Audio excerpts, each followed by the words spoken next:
Sick of the fatigue and fog? Fed up with the unpredictable flares? Hangry from the super restrictive diets? Hello, and welcome to the Crunchy Allergist Podcast, a podcast empowering those who, like me, appreciate both a naturally minded and scientifically grounded approach to health and healing.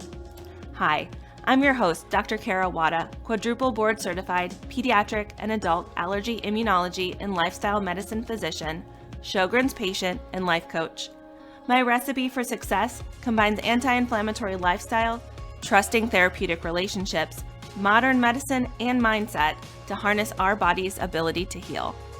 Now, although I might be a physician, I'm not your physician, and this podcast is for educational purposes only. I would like to officially welcome everyone to the very first Crunchy Allergist Book Club author event, and I am thrilled and deeply honored to welcome Donna Jackson-Nakazawa, one of my absolute favorite authors.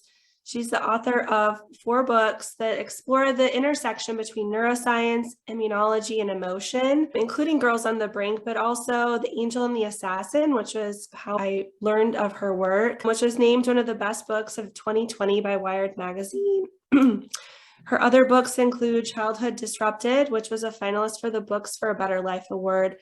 In her writing on health and science, she's received Lifetime Contribution Awards and the National Health Information Award. She's also the creator and founder of the narrative Writing to Heal program, Your Healing Narrative, which uses a process called neural re-narrating to help participants recognize and override their brain's old thought patterns and internalized stories and create new, more powerful inner healing narrative that calms the body, brain, and the nervous system. Her work's been published pretty much everywhere, and she has been on all of the popular shows, including The Today Show and NPR, NBC, and ABC. She regularly speaks at universities and with healthcare professionals especially. So thank you, Donna, for joining us. And good to be here with you. Oh, yes. So I wonder if you might just set the stage. I think most of our group probably has listened maybe to our initial conversation, but maybe they haven't. And in the opening chapters of the book, you discuss how we're living in this toxic time for girls. Can you explain why that is and what's going on? Sure. First of all, let me just set the stage by saying that girls are developing depression and anxiety at earlier ages than we've ever seen before, often by age 12 or 13. And there's always been a gap between boys and girls suffering from depression, but that gap has been growing, with girls being several times more likely than boys to develop depression and anxiety around puberty. We know that, for instance, girls are 2.6 times more likely to have symptoms of anxiety after puberty. And in 2021, the CDC showed that the rate of suicide attempts and ideation had gone up 51% in girls and 4% in boys. So something's been going on for a long time, but it seems to be getting worse. The gap between female mental health and male mental health around puberty is getting worse. Now, boys, we'll talk about boys. I'm the mother of a son and a daughter. I love boys. Boys present more with other things like ADHD or behavioral issues. But for a long time, it's been a question, what's going on with girls? As this trend gets worse and girls are developing depression at earlier ages and in greater numbers, and to be clear, this isn't about diagnosis. This is about symptoms that are real and tangible, like not being able to get out of bed, like a complete loss of all interest in one's activities or life, periods of weeks or months marked by hopelessness, guilt, despair. We're not talking a bad week, and we're not talking about girls just being more likely to say, I don't feel good. So I want to set the stage for that. So when I talk about a toxic era for girls, there's so much happening in girls' lives at earlier and earlier ages. And for right now, I just want to talk about what's happening for all of our kids, right? Because it's a toxic era for all kids, boys, girls, anyone on the gender spectrum, wherever anyone is. So we know we don't have to look around to see that the world is heating up politically, socially, environmentally. Hello. This is true for girls and boys.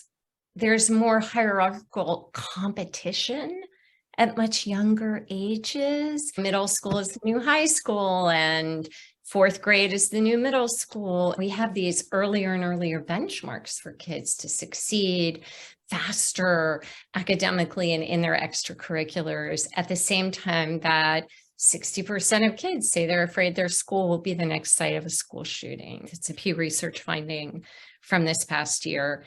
And we've had a pandemic. Let us not forget about that.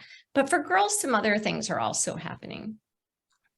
As we have this advent of social media, which you're supposed to be 13 to log on to social media, many girls start using social media at the age of 8. They may not be on a smartphone. Families may not have given them a smartphone, but those little Apple Watches can show 60,000 images a day.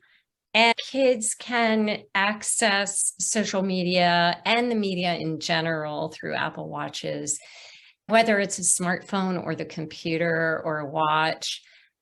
Images have a really much more profound impact on the developing brain than words. We have studies where you can show thousands of images, but at the same time be saying the opposite message with words, and the brain will clock the imagery. That's just much more powerful for the brain. So as social media comes in and all of this competitive hierarchical stuff is happening for kids at earlier ages in a world that's really feeling unsafe, we also see that girls, when they start with social media, they're much more likely to be critiqued, disliked, encouraged to take their clothes off. Girls in general in the media are being increasingly sexualized at younger and younger ages. There's very little distinction between being a girl and being a woman in our culture. And the more a girl poses as a woman before she's developmentally even ready to consider what that means, the more like she gets, the more popular she is, the more social cachet she has. And this is all, of course, because we're in a very sexist society. So anyway, we can get to this in a minute, but where this all becomes more problematic for girls is that as puberty comes in and estrogen comes surging on board, estrogen can be a potent immune amplifier. And so we can get into that and talk about why that's an issue, especially with puberty happening at earlier ages. But I'll just pause there and let all that kind of sink in. It's hard for me to fathom. My oldest turned 7 in about 3 weeks. And so thinking about her having a smartphone or being on social media is just really scary to think about. But I'm already seeing hints of, she's in first grade, and I was already seeing hints from other moms with some of that competitive behavior that I think personally I'm a little bit more attuned to, because the house I was raised in was very focused on grades and getting straight A's. It was not just encouraged, it was expected. And that's not to say that expectations aren't to some degree helpful, but I also do see a lot of the pressure that placed on me growing up. I've had this concerted effort that I've wanted to have in my parenting, just to let our kids be kids for a while. 100%. I had a friend say to me once, every time your kids get really good at something and they start like winning awards or being whatever, first you're like, oh, try something else. And I remember her saying that to me. Am I thinking, do I really do that? And it really wasn't that so much as there were lots of things they wanted to do and try. Yeah. And they wanted to, sure, play this and try that. I just felt these years are for trying all those things. And also a big part of my reason for not pushing them to just do one sport or thing for 14 years was because if you did that, all of a sudden You're not just doing an after school sport, you get invited to do a club team. And then the club team, you have to travel all around the country. In fact, with my son, it was a sailor around the world. Like you're expected to travel. And it just felt so not childhood to me. Yeah. So you're those years ahead of you coming in through those middle years. It's just so interesting. And I'm not saying that I handled all of that, but I did. My daughter was invited for this very big club lacrosse team in Maryland. And I sat down and I said, do you want to play in college? Yeah. She said, oh, no, I don't think so. I was like, okay. So Yeah. anyway, we diverge. No, and I saw a statistic just this week. I was doing a little kind of research for some social media posts, and it was to the effect that you spend 75% of all the time that you'll spend with your children by the time they're 12 years old. That's right. My husband and I, we have our first date night in, I don't know how long, scheduled for tomorrow night, but that was something that came up in our little discussions during the week that I think is going to be really the framework for ongoing discussion tomorrow. But yeah. And I know in our initial conversation, we had delved into some of the interface of some of the stressors that children are under and some of the discussion in the adverse childhood experiences and sources of stress. And maybe that's a natural segue into discussing a little bit more about that. So when I hinted about what's happening with puberty coming in earlier, to set the framework, the developing brain is really asking one question: am I safe or not safe? And everything falls out from there. Am I safe or not safe? Psychological safety is key to the developing brain because the brain wants to know, what kind of world am I growing up into out here? What am I going to be faced with as I grow up and enter this world?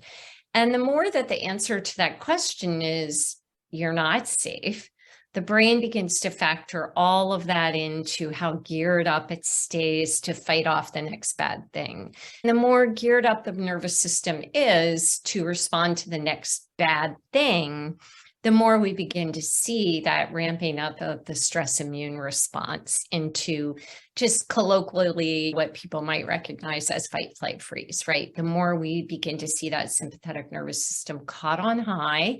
And over time, that leads to inflammatory factors.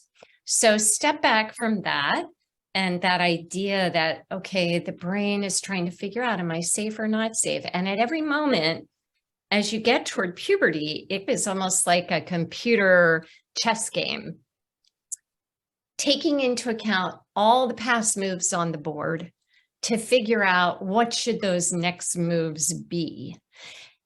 Do I need to go here? Do I need to go there? If the brain is facing that moment, going into puberty, based on all of its adversity and all of its traumas and all of its unsafety, if it's going into that moment saying we are definitely not safe, the brain is going to wire up to be prepared. What that looks like in the brain is the exacerbation of pathways we associate with depression and anxiety and even self-harm.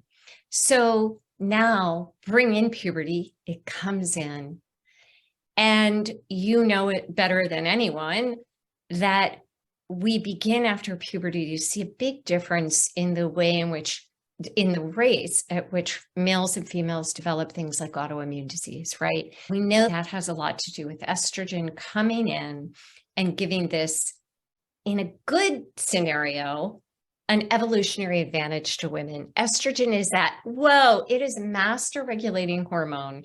It is the bee's knees. It's fabulous. It allows us as women to do everything a guy can do, a man can do in the same 16, 18-hour day or whatever, in a smaller body with smaller organs and still make room for uterus. It's so groovy. And we think of it as associated with like that thrum of excitement or hormonal surges, but it's so much more. It's actually the brain's master regulator for females coming across puberty. When it comes in and the female brain has clocked that there is a lot of uncertainty, being sexualized at a very early age, seeing the kind of sexism and misogyny that lurks around every corner, being critiqued and disliked on social media, seeing, hey, I better have straight A's and worry about my extracurriculars, my club sports by the time I'm 8. All of that. Puberty comes in, and puberty amps up that stress threat response. It magnifies it. If a girl feels safe, that's great. Estrogen comes in, and the female adolescent brain is a superpower. It's like the superpower brain on this universe. It's highly flexible. It's responsive. That corpus callosum between the left and right sides of the brain is really thick, and that allows that kind of multitasking, that spidey sense we think of knowing what's going on in the world around us. The adolescent female brain is full of all those wonderful things. But in the face of too much adversity, in the face of too much stress, in the face of unrelenting stress, we see that estrogen and that amped up stress response can flip from an evolutionary advantage to a disadvantage. It can begin to exacerbate that stress immune response in a way that can lead to greater pruning in the brain, more than we want to see, which we can see on brain scans can be associated with depression and anxiety and self-harm. And I will wrap this by saying we have one other issue in modern toxic times that is making all this even more worrisome and complicated, as if all that weren't enough. Puberty is happening several years earlier in girls. I think since 1800, it's actually happening 6 years earlier. And this magnifies everything that I've been speaking about, because when puberty comes in early, before adolescence, so think of it this way. It used to be that adolescence came in and then puberty. So adolescence came in, you had 4 or 5 years to experience the world, have adult support, figure out how to respond to stressors in your environment, know when to ask for help, know who to be friends with and who not to be friends with. But puberty, this big rush, this big reorientation of the brain, this remodeling of the brain is happening before adolescence. And what that means is that puberty is coming in, this big stress response is coming in years earlier, before the brain has had a chance to learn all of those things. And this means that the brain has not yet wired and fired up to put the distress in context. Being sexualized really early, the brain doesn't know what to do with it. Being critiqued or made fun of, or early sexualization, or whether or not it matters if you won that prize or didn't win that prize, or how to respond in tricky friendship situations. The brain needs time to wire and fire up in healthy ways, know how to ask for help when it's an overwhelm. But this reverse, in a toxic era, Houston, we have a problem. Yeah. And I mean, we've been seeing the discussion of that, even thinking back to, I graduated medical school in 2010. And there was discussion even then, as I was becoming a pediatric resident, about needing to talk to 8 and 9-year-olds, not knowing what was going on with starting their periods. And the discussion at the time was thought maybe more related to changes in diet, improved diet and nutrition. And now the plot thickens. There's so much more. Oh, it's pretty thick going on.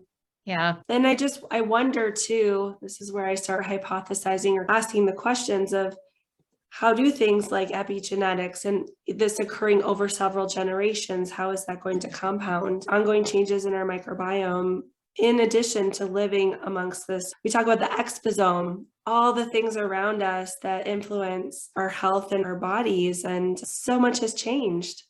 Yeah, it's like a matrix, and everything that was in the matrix when I was a child and you were a child, all those conditions have changed. And why you think of all this, it can't really be surprising that our girls are struggling when you put all of this together. Yeah. I went with Charlotte to her kindergarten graduation field trip, which was to like our science and industry type museum. And they have this section of the museum where it's 1865. And so they have that little area with kind of like old Western town, but then it moves into 1965. And it's essentially what would have been my mom's childhood. Oh, wow. With the rotary phones and the old radios and first TVs and everything. And I don't think she quite understood how in awe I was thinking about how different her childhood was compared to grandma. Yeah, it just is it's a different time. Yeah. Really all the skills that we applied or were applied raising us, or that we thought we could apply raising girls in this world at this time, we have to rewrite the rule book. We have to rethink our toolbox.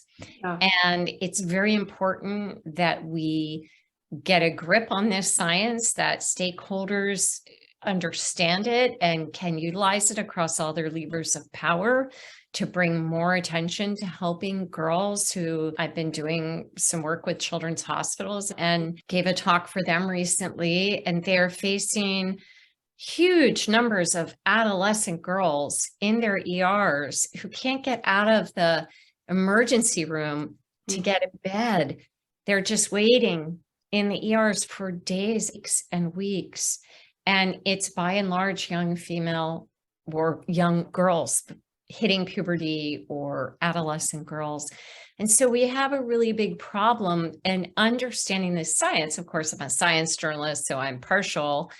I think is really helpful because although the part we've been talking about is scary and overwhelming, especially as a mother of a daughter, I think what I've learned over the years is twofold. One, I would like to say we don't need the science to get off our butts and do more about it. I would like to say that's not really necessary. It's enough just to know that girls are really suffering and sitting in emergency rooms in hospitals, wanting to die and unable to get beds. That would be enough for us to just really rethink how we're doing things. But often we need the science to catalyze change. And also, I think once we have it, it organizes our brains as adults a little bit and helps us to stop walking around going, what? Is it my imagination? Are the girls really struggling at my daughter's school? I've talked to so many school principals and school nurses and pediatricians, and putting a frame on this is very helpful for catalyzing those meetings and those conferences to do something about it. Yeah.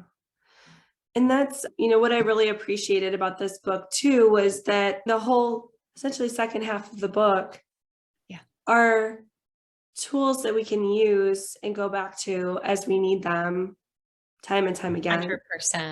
100%. Although it's written for girls, I plan on using them for my son too. And I was very clear about that in the book. I say it over and over again. Many of these boys are struggling too, of course they are. But why did I write about girls? I wrote about girls because the statistics don't lie. We're seeing this shooting, this rapid escalation in a decline in female mental health throughout puberty and adolescence. It's been getting notably worse since 2012. It existed before the pandemic. But the other reason I wrote about girls is that I've written, as you noted, a few books about the brain and the nervous system across health and development in the face of adversity. And all of that research was largely based on male research models. So it was only in 2016 that the NIH requested very nicely that researchers begin to look at the intersection of stress and development in the female brain. Before that, researchers wanted to keep those pesky hormones out of it. So that preclinical research is what we use as a basis for translational and clinical research. And so all the work that we have understood about adversity and development was based on this male research model. And when when researchers began to look at the female brain, they saw very different effects of stress on the epigenetic shifts that occur in the brain globally in the female brain versus the male brain. So I won't bore people with the cool DUSP16 and a bunch of the other ones, but we didn't look. We assumed what applied to boys applied to girls. It turns out it doesn't at all. And that said, many of the principles in the book, the antidotes and strategies, can be applied to girls or boys. And additionally, look, if we make the world better for girls, we want to make it better for all children, right? There's no selectivity here. And if we make the world better for boys, that will naturally make the world better for girls, because boys grow up with so much toxic masculinity. They're expected to be manly, which often means put girls down or be more interested in sex than connection, or not be too gentle or not be soft-spoken.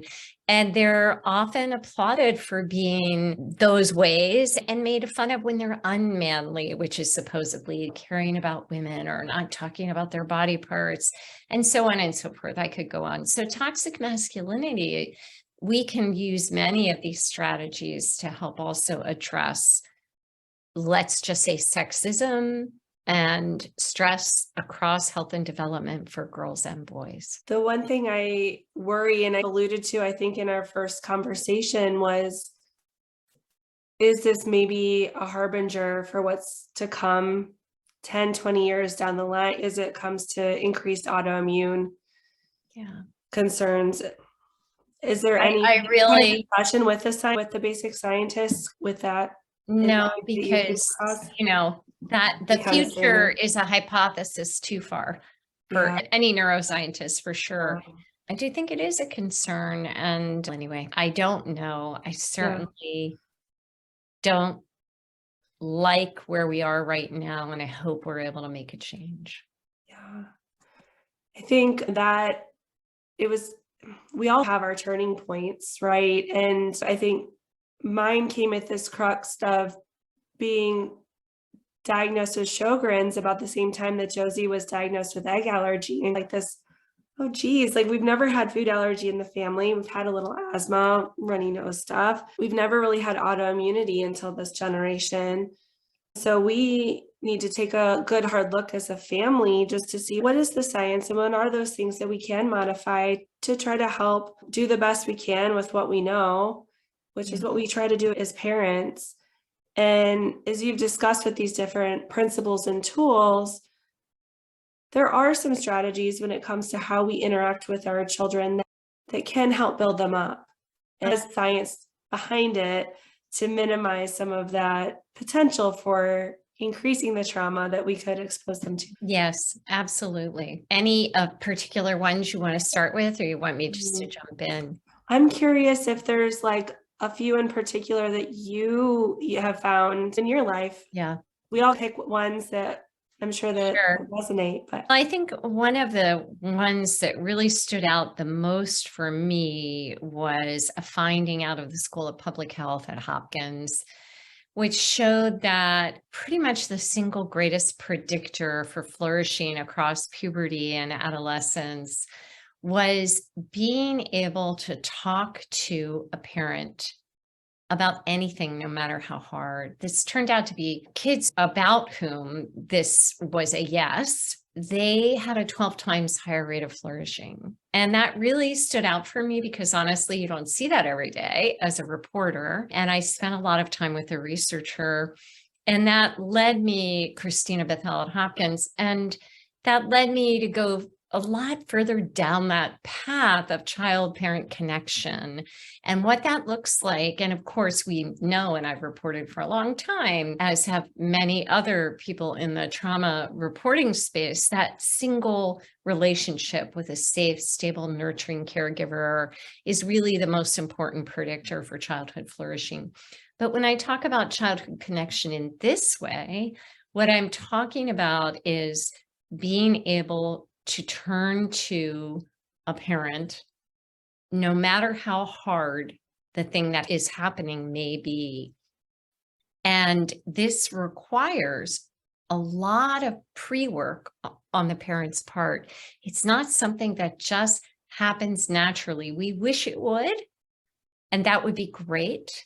But it turns out that we have to have created thousands of moments of psychological safety from early on. And you know what gets in the way of that? Our own reactivity and our own stories of trauma. Our own past can get in the way in family moments. Look, I raised 2 children, you're raising 3 children. It's hard work. It's a wonder you get anything done ever. It's really hard work, and it would be not human to never get frustrated or never feel overwhelmed. That is simply not human. However, learning how to be in those moments so that you're not so busy soothing yourself that you can't soothe the child in front of you, learning to piece together. And it's why I teach my narrative writing course, right? We delve into that past, into those connections between the past and the present, so that you come away with a group of quick tools at the end of this very deep dive to help you go, oh, I'm here again. Here's what I do when I am here, so that we can come back and ground and not be knocked over quite so much by parenting moments or by family life when we're in overwhelm, which of course we are in overwhelm, and get back and not wobble quite so much. And it turns out that is really important to developing that parent-child attunement, or what researchers even call a sense of biosynchrony. And it means that when your child comes to you with something hard, and of course at 5, that's going to be a lot different than at 15, you're able to enter into that state of biosynchrony where every cell of you is able to be calm, even when you hear difficult things, and offer that calm from literally every cell of you to every cell of them. And so that really stands out to me because it begins with us. It really begins with us. And of course, I have 15 other strategies in the book, but I think that's a good one to start with because we can really dig in and do something about that. Yeah, it's the ripple effects. And I think that reminder that filling our own cup first really is critically important. It's understanding not selfish.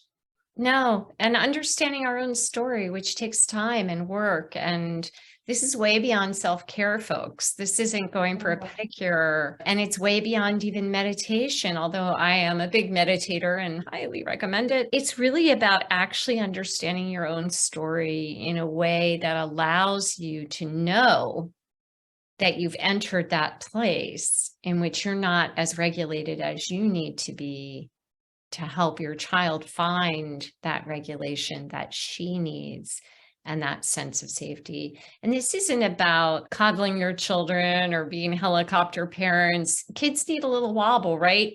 You've got to step back and let them solve some of their own things, but often they can't even figure out how to solve things because we as parents are jumping in our dysregulation as the detective or the fixer or the judge. Like, where did that happen? Who was there? We've got to call them. Let's go. Where did you leave it? And when they're little, that's fine. They fall and skin their knee. You've got to be the fixer.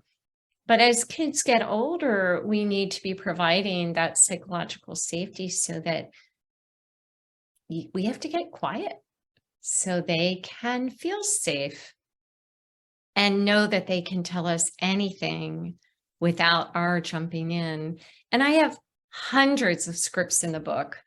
And I'm a writer, I'm a science writer, but I put those in there because it can be so hard. And I've had moms tell me on book tour, oh, I have index cards on the inside of my kitchen cabinets because I tell her, oh, I've got to get a cup of tea. Let's have tea. And I look at my cheat sheets inside my cabinet doors. And then I come back and I'm like, that sounds really hard. And just reground. What do you think? What do you think?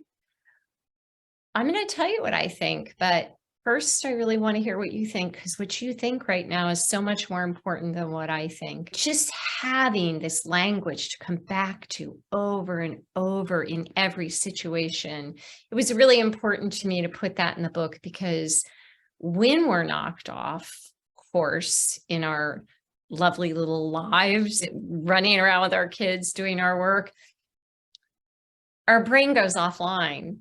It is not going to grab the right words when we're thinking, who did that to my kid? Or what did my kid do? Or how did this happen? Or I've got to call somebody. The brain is off. It's gone. It's in fight, flight, freeze. And over time, we can retrain ourselves, our minds, our nervous systems to be that state of regulation that is helpful to the developing brain. If it's okay with you, I'd love to open up the floor since we have a smaller, intimate group. I know Dr. Allie and I have been talking beforehand a little bit. And sure, we have a few more minutes. Let's do it. yeah. Hi, I'm Allie McKinney. Oh, hi, Allie. Nice to meet you. Nice to meet you too. So I worked as a pediatric and adolescent HIV specialist in Malawi for 7 years. And we did a ton of work. When I moved there, one of the biggest things that was a countrywide problem was that the girls were forced out of school at age 12. They were either working in the family, married, getting into transactional sexual relationships to support their families. And the rates of suicide, depression, and whatnot amongst adolescent girls was huge.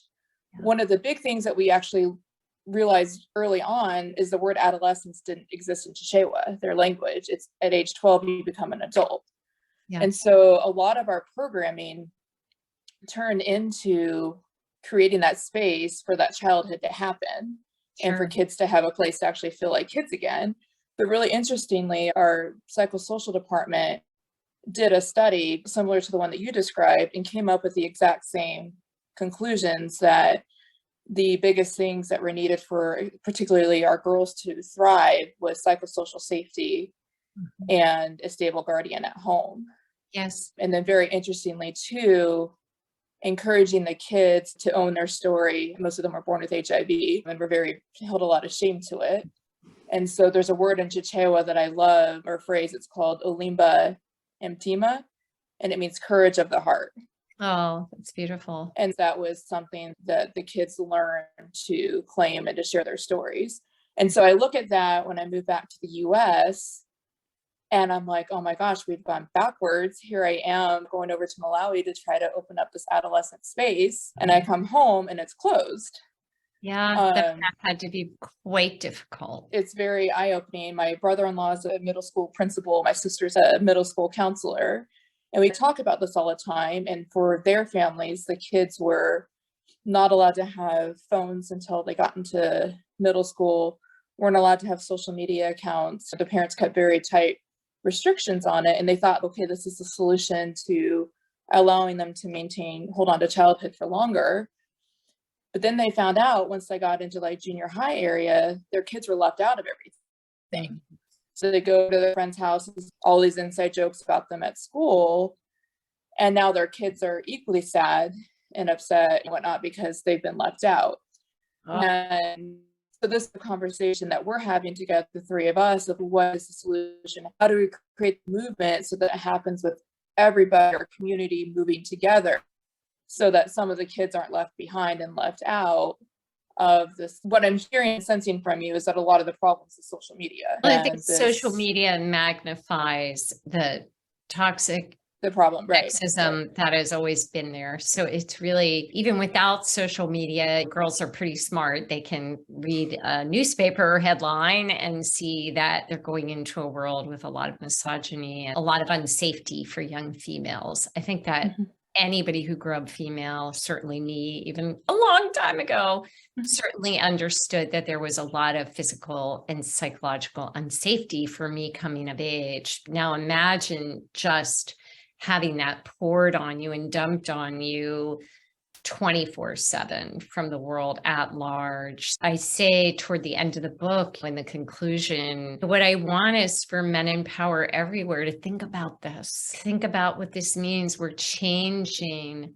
the developing female brain, and we're not offering enough of the supportive. Look, if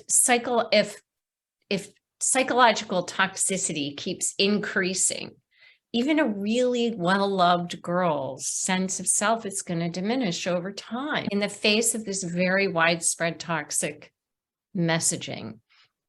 And as these levels of toxicity rise for young people and boys as well, we need to increase psychological safety. So the reason I broke it down into these 15 tools across every lever of power is because we need to be building out all of these things to up the psychological safety so that it's higher than the toxicity. And to speak to your question about social media, we really want to make connection in the real world more compelling and exciting in real life, as kids say, IRL. Yep. More compelling, more inviting, more magnetizing, more enriching with connection than the suck of that other world. So we have a lot of work. And I guess my role in all of this as a science journo is really to create headlines and a conversation. Obviously, I'm not a pediatrician. I'm not a school nurse,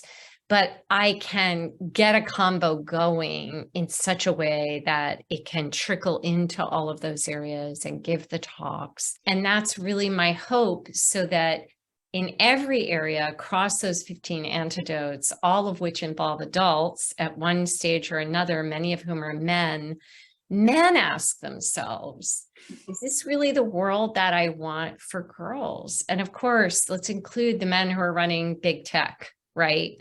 Because all big tech is run by a lot of men all the big social media platforms are owned by men. And to just start asking that question, is this sense of psychological unsafety that's rising, especially for girls, is that acceptable for me as a man, whether I'm running a big tech company or in the way that I talk to a girl on the street, or the way in which I respond to her post on social media? How can I, as a man, a boy, increase that sense of belonging and mattering? How do I do it? And in the book, I think one of my other favorite antidotes is just helping girls reverse engineer sexism by raising our girls when it's safe to speak back, by modeling for them how we speak back and we break it down. We just break it down. So I know our time is short, but I hope that answers your question a little bit. No, that does. An interesting thing when you talk about the boys. So in Malawi, this program for our girls to get on like control and to come and get educated once in their like late teens on relationships and all these types of things. And our boys came to us and they're like, the girls are getting all this education on the importance of negotiating condom use and whatnot. And it's supposed to be about their empowerment and teach us how to empower them. That's B2B. If you got a problem, then teach us how to respect girls. I love that. And again, it was like, oh, this shouldn't be rocket scientists, but these kids came to us and they're like, look, like, I want to know how to respect a girl. I don't have any role models showing me how to do it. And what I said earlier is, by lifting girls and the way we educate them, we automatically begin to influence boys. But if we add boys into the picture, if we make the world better for all children and more respectful, it's going to affect girls and boys. If young people, regardless of sex, feel seen and that they matter and belong as they are, just as they are, we will see less cultural toxicity and sexism, because boys will already know that they matter for who they are. And there are just so many ways to build this out across childhood and adolescence. Agreed. I wanted to make sure if Arlene or Denise, if you want to either raise your hand or unmute, or don't know if you had anything to ask or to add. If not, I know we can keep chatting. Yeah, I'm sure. Sure, we can fill another 8 minutes. I think there, Kara, like what you were saying when you talked about the autoimmune, I don't know, like we belong to a group of physicians with female physicians that have autoimmune disorders. And I think for us, it's been shocking to see how many women in there have autoimmune diseases and how many of us can trace back to having different either adolescent or early traumas in our life, medical school being one of them, and training. And that's always, I think, a very hot topic of debate amongst our group is, was this the chicken or the egg? Yeah, no, and we have very good evidence. I mean, Delisa Fairweather is the scientific mother of the research into stress and autoimmune disease in females. And she was able to show that the association between being female and certain categories of ACEs was as big a predictor for developing not just an autoimmune disease, but an autoimmune disease so serious that you ended up in the hospital as a young woman or as a woman. That link was so profound in females that it was double in males who faced the exact same number of ACEs or categories of adversity.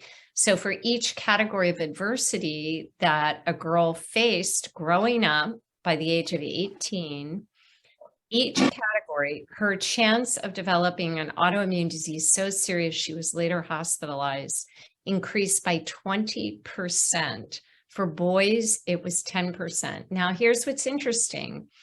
Other researchers have found a similar relationship between categories of adversity for girls and their likelihood of developing neuropsychiatric issues is similarly much higher among girls with the same categories of adversity and the same number of ACEs compared to boys. So we know that across puberty, everything we've been saying earlier, puberty, more stressors, this rewiring of the brain and remodeling at an inopportune time in the face of magnified stressors is a really bad equation.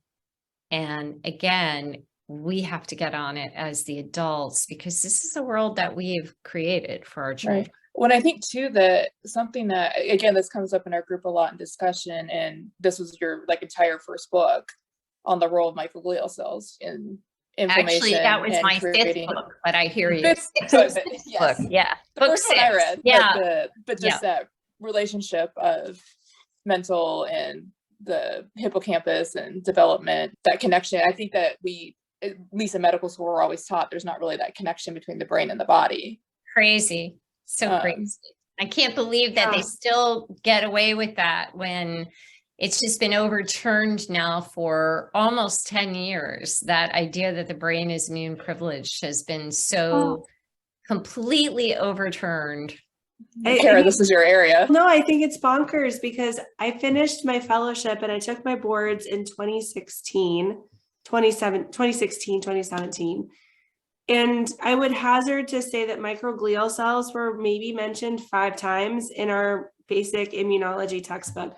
I actually could probably look at this is the clinical one, but the other one's paperback at the office, but it hadn't trickled down there yet. And our fellows still, granted allergy immunology, we don't see quite as much autoimmunity. It's a piece of our clinical puzzle, or not puzzle, but clinical load, but not as much as rheumatology. But that said, it still should be a part of their education. And so as their associate program director, that's on my mission, is to bring in here so that they can be more informed, because the reality is neurology and immunology and rheumatology, it's pretty siloed. And I think the pandemic kind of added to some of that because we weren't milling about the hospital as much and more closed off. And so Specialties have been siloed for a long time now, and that's one of the things I do is jump silos and run around and go, wait a minute, over here I was in this lab and they're doing this. How does that intersect with what you're doing? Would it be right to say that because of X, then Y? And yeah, of course. Okay. Doesn't that mean this? And just being able to report on that and hopefully kind of bring that understanding together. But yeah. Oh, so did you encounter when you were putting all of the research together and interviewing people that were in this field, now that we've identified that the ACEs are directly related to the autoimmune, is anyone trying to do intervention programs early in either childhood or adolescence? Oh, sure. Yeah. There are and then trying to, not for autoimmunity in particular, okay, but there are many hundreds of prevention programs. Right. Since I wrote my book on ACEs, childhood disrupted, it's just staggering. It's a very common term now. And it's this idea of preventing trauma across development has become, go to Instagram. It's like, trauma. And I go, wow, why couldn't we have done this 6 years ago? I have to go in a minute for long reasons, but this was so fun, guys. Thank you. Thank you. Such a pleasure. I'm such a fan. Fan isn't the right word, but I love your heart and your tone and your just good, warm spirit. So we've never met, but it's a pleasure to work with you. You too. And we will meet at one of these conferences one of these days. 100%. Yep. Allie, great to meet you. Everybody else, take good care. Thank you for joining us, everyone. Pleasure. Take care. All right. If you have found this information helpful and empowering, I would strongly encourage you to hop over to www.crunchyallergist.com and subscribe to our weekly newsletter where we dive into all things allergy, autoimmunity, and anti-inflammatory living. Thanks so much for tuning in. I look forward to talking again next week.